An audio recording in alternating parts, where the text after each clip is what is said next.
नमस्कार। शुरुआत करते हैं मुख्तार अंसारी से जुड़ी एक बड़ी खबर के साथ। मुख्तार का परिवार तलाश रहा है मकान। मुख्तार के गुर्गे और परिवार को मकान की तलाश है। बांदा जेल के आसपास मकान खोज रहे हैं। बांदा जेल में मुख्तार अंसारी बंद है। रोपड़ जेल से उसे बांदा जेल लाया गया है और यहीं पर मुख्तार के परिवार वाले और बाकी उसके गुर्गे मकान की तलाश कर रहे हैं। ये बड़ी खबर हम आपको बांदा से बता रहे हैं, जहां पर मुख्तार अंसारी बंद है बांदा की जेल में। वहीं जेल के आसपास मुख्तार अंसारी के परिवार वाले और उसके गुर्गे अब मकान की तलाश कर रहे हैं। बांदा जेल के आसपास ही वो मकान खोज रहे हैं। पंजाब की रोपड़ जेल से मुख्तार अंसारी को बीते दिनों बांदा जेल लाया गया और अब उसके परिवार वाले और उसके गुर्गे मकान की तलाश कर रहे हैं कि बांदा जेल के आसपास ही उनको मकान मिल जाए ताकि मुख्तार अंसारी से वो आगे मुलाकात करते रहें।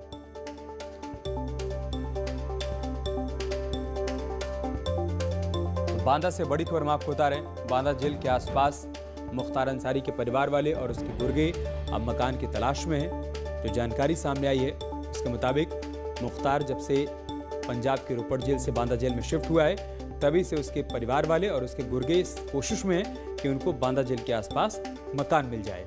बांदा से हमारे सहयोगी अंकित इस वक्त हमारे साथ जुड़ चुके हैं। अंकित, क्या जानकारी है आपके पास? बिल्कुल, बताया ये जा रहा है, जो चर्चा निकलकर सामने आ रही, जिस तरीके से मुख्तार अंसारी के गुर्गे पूर्व में भी बांदा जनपद में यहाँ पर किराए का मकान लेकर ले रहे थे, वैसे इनका परिवार फिर से एक बार यहाँ पर बांदा जनपद में ही मकान तलाशने में जुटा हुआ है। और पिछली बार की अगर बात करें, जब पिछली बार बांदा जेल में थे उस दौरान यहाँ पर खाई पार में उनका परिवार और शहर के कई इलाकों में उनके जो है गुर्गे रहते थे। ठीक है, बहुत शुक्रिया आपका हमारे साथ जुड़ने के लिए, जानकारी हम तक पहुंचाने के लिए। मुख्तार के बांदा जेल में शिफ्ट होने के बाद लगातार प्रशासन की पल पल की नजर उस पर बनी हुई है। मुख्तार क्या कर रहा है, क्या नहीं कर रहा है, हर एक एक्टिविटी पर सीसीटीवी से नजर रखी जा रही है। आपको 3 तस्वीरें दिखा रहे हैं। पहली तस्वीर यह है कि अस्पताल की एम्बुलेंस का इस्तेमाल करने के मामले में मुख्तार अंसारी से पूछताछ होगी। पूछताछ के लिए बाराबंकी पुलिस की एक टीम बांदा जेल जाएगी। और दूसरी खबर यह है कि आपने अभी तक मुख्तार को व्हील चेयर पर देखा था, लेकिन न्यूज़ 18 के पास मुख्तार की वो तस्वीर है जिसमें वो अपने पैरों पर चलता हुआ दिखाई दे रहा है। कानपुर के सट्टी थाने में जब मुख्तार का काफिला रुका हुआ था उसी दौरान की तस्वीर है। तीसरी खबर यह है कि मुख्तार भले ही बांदा जेल में बंद है, लेकिन उसकी पूरी निगरानी 24 घंटे लखनऊ से की जा रही है। डीजी जेल आनंद कुमार खुद मॉनिटरिंग कर रहे हैं। न्यूज़ 18 के पास मुख्तार के बैरक की एक्सक्लूसिव तस्वीर भी है। और चलिए अब आपको बांदा जेल की तस्वीरें दिखाते हैं। माफिया मुख्तार अंसारी पर पुलिस ड्रोन कैमरे से नजर रख रही है। जेल के ऊपर ड्रोन कैमरे से निगरानी की जा रही है। इतना ही नहीं, बॉडी वॉर्न कैमरे का इस्तेमाल किया जा रहा है ताकि मुख्तार के हर मूवमेंट पर नजर रखी जा सके। 2 तस्वीरें हम आपको दिखा रहे हैं। देखिए ड्रोन कैमरे के जरिए कैसे पूरे जेल परिसर पर नजर रखी जा रही है और दूसरी तस्वीर 24 घंटे लखनऊ से मुख्तार अंसारी पर निगरानी हो रही है, उसकी मॉनिटरिंग हो रही है। गुरुवार को ईडी ने अखिलेश सरकार में खनन मंत्री रहे गायत्री प्रजापति पर शिकंजा कसते हुए उनकी 67 अवैध प्रॉपर्टी को अटैच कर दिया। ईडी ने करीब 37 करोड़ की प्रॉपर्टी को अटैच करते हुए गायत्री प्रजापति के 57 बैंक अकाउंट सीज कर दिए हैं। इन खातों में करीब 3 करोड़ 50 लाख रुपए की राशि है। जांच में 3 बेनामी होल्डर भी मिले हैं।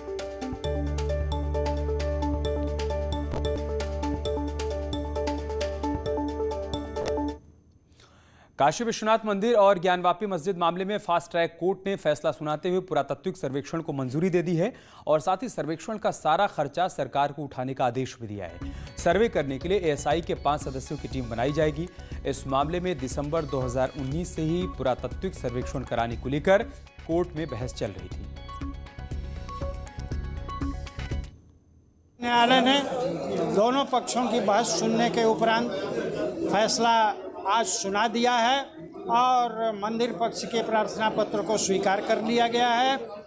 आर्कियोलॉजिकल सर्वे ऑफ इंडिया और उत्तर प्रदेश सरकार को निर्देशित किया गया है कि वे अपने खर्चे से ये पुरातत्व का सर्वेक्षण करके और आख्या माननीय न्यायालय में प्रस्तुत करें कि वहाँ इस विवादित ढांचे के पूर्व पुरातन में कोई मंदिर का अवशेष था कि नहीं। ज्ञानवापी मसले पर वाराणसी की अदालत से आए फैसले का अयोध्या में साधु संतों ने स्वागत किया है। कोर्ट के फैसले के बाद संतों ने अयोध्या में मिठाई बांटकर खुशी जताई। संतों ने हर हर महादेव और जय श्री राम के नारे भी लगाए।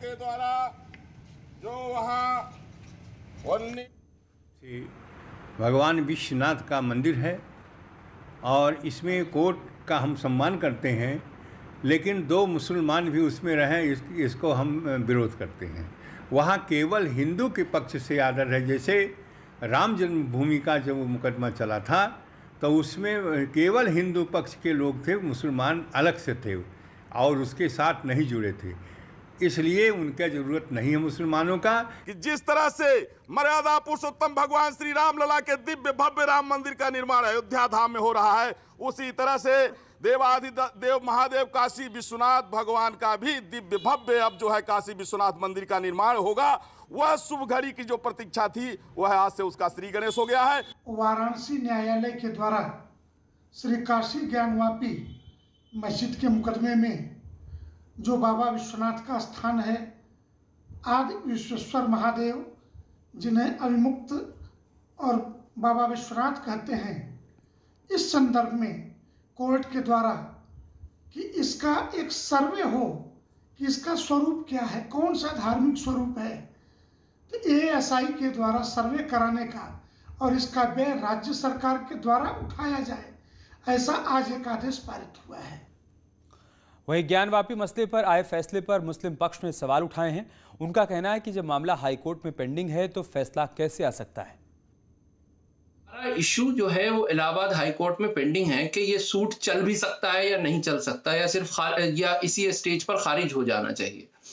तो इस बैकग्राउंड में जब सारा इशू इलाहाबाद हाई कोर्ट में पेंडिंग है तो इस तरह के ऑर्डर का मुझे नहीं लग रहा कि कोई जस्टिफिकेशन है।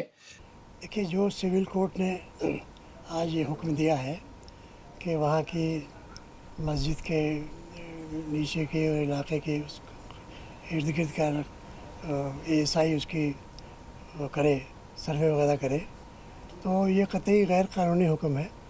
इसलिए कि यही मसला कि ये मुकदमा चल सकता है कि नहीं, ये हाई कोर्ट में पेंडिंग बहस हो चुका है, जजमेंट रिजर्व है। इस नए विवाद को जन्म देते हुए जो लोग पिटीशन दाखिल कर रहे हैं, जिन्होंने पिटीशन दाखिल की है, उस पर कोर्ट ने निर्णय किया है। कोर्ट का सबको सम्मान करना चाहिए। कोर्ट ने सर्वे का ऑर्डर दिया है, लेकिन मेरा ये मानना है कि कोर्ट के ऑर्डर की बनिस्बत अगर सर्वे को सही ईमानदारी के साथ किया जाए और हालात को साजगार रखते हुए किया जाए और फिर किसी नए विवाद को जन्म न दिया जाए, तो मुझे लगता है कि ये ज़्यादा बेहतर कदम होगा। ज्ञानवापी मामले में कोर्ट के फैसले का बीजेपी ने भी स्वागत किया है। बीजेपी की तरफ से क्या रिएक्शन आए हैं वो भी देखिए। तमाम जगहों पे विवाद हुए, तमाम जो भारत के प्रतीक चिन्ह थे वहां तोड़फोड़ हुई थी। आज माननीय न्यायालय ने फैसला दिया है कि ASI एक 5 सदस्यीय टीम का गठन करे और जो विवाद के बिंदुओं का अध्ययन करके उसको माननीय न्यायालय में प्रस्तुत करेगा और निश्चित रूप से माननीय न्यायालय का सम्मान और माननीय न्यायालय का जो आदेश है उसका सम्मान हिंदुस्तान का हर वो व्यक्ति करता है, हर वो पार्टी करती है जो देश के संविधान में अपनी आस्था रखती है। अयोध्या राम मंदिर निर्माण के लिए बड़े स्तर पर काम किया जा रहा है। मंदिर की नींव भराई का काम जल्द ही शुरू होने वाला है, क्योंकि नींव में भराई के लिए इंजीनियरिंग फील्ड मटेरियल पर 10 अप्रैल को मुहर लग सकती है। राम मंदिर निर्माण की नींव भराई का काम जल्द शुरू होने वाला है। 10 और 11 अप्रैल को राम मंदिर निर्माण समिति की बैठक होने वाली है। इस बैठक के लिए समिति के अध्यक्ष नृपेंद्र मिश्र 9 अप्रैल को अयोध्या पहुंच रहे हैं। इसी बैठक में मंदिर निर्माण के लिए इंजीनियरिंग फील्ड मटेरियल पर मुहर लग जाएगी। वर्तमान निर्माण की स्थिति, पूर्व में की गई योजना, उस योजना की प्रगति, आगे आने वाले समय में निर्माण की गति पर चर्चा, ये सारे बिंदु उसमें समाहित होते हैं। समीक्षा शब्द अपने में पूर्ण है, वो समीक्षा ही करने के उद्देश्य से उनका आगमन हो रहा है। मंदिर निर्माण के लिए 40 फीट गहरी नींव को इंजीनियरिंग फील्ड मटेरियल यानी छड़ सीमेंट डालने की प्रक्रिया शुरू होगी, क्योंकि 40 फीट गहरी नींव की खुदाई का काम पूरा हो चुका है। जो 2 तारीखें आपके ध्यान में आ रही हैं, उन्हीं सब कार्यों की समीक्षा के लिए है, न कि किसी काम को प्रारंभ करने के लिए। काम तो सतत चल रहा है, आगे भी इसी प्रकार से चले। इस बैठक में निर्माण कार्यों की समीक्षा के साथ साथ श्रद्धालुओं के लिए कोविड प्रोटोकॉल पर चर्चा की जाएगी।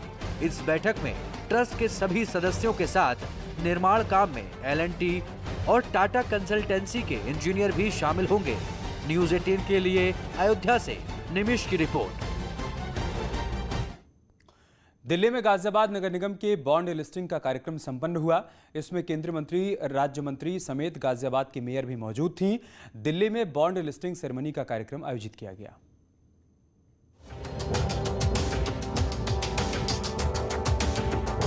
दिल्ली के ओबराय होटल में गाजियाबाद नगर निगम के बॉन्ड लिस्टिंग का कार्यक्रम किया गया। बॉन्ड लिस्टिंग सेरेमनी में शहरी विकास मंत्री आशुतोष टंडन भी मौजूद रहे। लखनऊ नगर निगम पहले ही लिस्टेड हो चुका है। गाजियाबाद की मेयर आशा शर्मा और केंद्रीय राज्य मंत्री और गाजियाबाद से सांसद वीके सिंह ने इसका उद्घाटन किया। गाजियाबाद के अंदर जो काम हो रहे हैं, चाहे ग्रीन बॉन्ड के तहत पानी को ठीक करने का काम हो, चाहे वेस्ट डिस्पोजल का काम हो, चाहे ग्राउंड वाटर को कैसे ठीक किया जाए उसके लिए काम हो, और एक चीज जिसके बारे में आई थी हिंडन के बारे में, उसके सफाई का खाका भी हम लोगों के यहां तैयार है। So as I look at it, Ghaziabad in coming years people will not be disappointed to invest in Ghaziabad, whether it is in property, whether it is in bonds, whether it is in living out there. Municipal bond जारी करने वाला गाजियाबाद देश का 10वां और UP का दूसरा शहर बन गया है। सीवर ट्रीटमेंट के लिए ग्रीन बॉन्ड जारी करने वाला पहला शहर बन गया है। 150 करोड़ के बॉन्ड से वेस्ट वाटर को दोबारा से इस्तेमाल करने का प्रोजेक्ट लगाया जाएगा, जो पर्यावरण को संरक्षित रखने के साथ पानी को बचाएगा। गाजियाबाद की मेयर आशा शर्मा ने बताया कि म्युनिसिपल बॉन्ड्स के लिए अब तक 8.1% की कूपन दर देश में सबसे कम है। बॉन्ड बीएसई के एबीपी प्लेटफॉर्म पर 104 करोड़ ओवर सब्सक्राइब किया गया है। नगर निगम द्वारा समस्त वित्तीय एवं विधिक प्रक्रियाओं को समय से पहले पूर्ण कर दिनांक 31/3/2021 को बीएसई के बिडिंग प्लेटफॉर्म पर सफलतापूर्वक बिडिंग कर म्युनिसिपल बॉन्ड के इतिहास में 8.1, जो अब तक का सबसे निकायों में सबसे न्यूनतम ब्याज की कम धनराशि है, उस पर 8.1 पे हमको ये बॉन्ड प्राप्त हुआ। हाल ही में 9 और शहरों ने म्युनिसिपल बॉन्ड जारी किए हैं। इन शहरों में पुणे, हैदराबाद, इंदौर, अमरावती, भोपाल, विशाखापट्टनम, अहमदाबाद, सूरत और लखनऊ शामिल हैं। दिल्ली से पवन गौड़ की रिपोर्ट। यहाँ रुक रहे एक छोटे से ब्रेक के लिए, जल्द लौटेंगे कुछ और खबरों के साथ।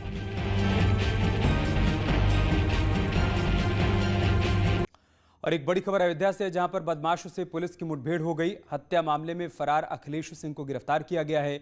मुठभेड़ के दौरान अखिलेश सिंह को गोली भी लगी है। जिला अस्पताल में उसको भर्ती करवाया गया। नागा साधु महंत कन्हैया दास की हत्या में आरोपी है। बिहार के समस्तीपुर का रहने वाला है बदमाश। अयोध्या में किराए के घर में रहा करता था। फिलहाल मुठभेड़ के बाद पुलिस ने उसे गिरफ्तार कर लिया है। बड़ी खबर हम आपको अयोध्या से बता रहे हैं, जहां पर बदमाश से पुलिस का आमना सामना हुआ। हत्या मामले में फरार चल रहे आरोपी अखिलेश सिंह को गिरफ्तार किया गया है। मुठभेड़ के दौरान अखिलेश को गोली भी लगी है, जिसके बाद उसे जिला अस्पताल में इलाज के लिए ले जाया गया। नागा साधु महंत कन्हैया दास की हत्या में वो आरोपी है और बिहार के समस्तीपुर का रहने वाला है। अयोध्या में किराए के घर में वो रहा करता था। इनपुट के आधार पर पुलिस ने घेराबंदी कर उसे गिरफ्तार कर लिया है।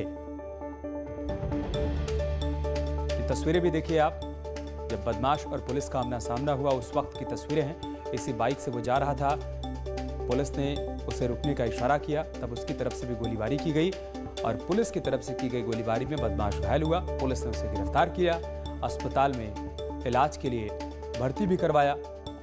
बताया जा रहा है कि अयोध्या में किराए का घर लेकर वो रह रहा था। पुलिस को मुखबिर के जरिए इस बात की सूचना मिली, जिसके बाद बदमाश की घेराबंदी कर उसे गिरफ्तार कर लिया गया है। और बिजनौर में गैंगस्टर के खिलाफ एक्शन हुआ है। गैंगस्टर की 1 करोड़ की संपत्ति कुर्क की गई है। प्रशासन ने संपत्ति कुर्की का बोर्ड लगाया है। 3 बदमाशों के खिलाफ कार्रवाई की गई है। शेरकोट, कीरतपुर में ये कार्रवाई की गई है। हीमपुर दीपा थाना क्षेत्र में पुलिस की तरफ से कुर्की की कार्रवाई अंजाम दी गई है। बड़ी खबर हम आपको बिजनौर से बता रहे हैं। गैंगस्टर के खिलाफ पुलिस ने एक्शन लिया है। 1 करोड़ की संपत्ति कुर्क की गई है।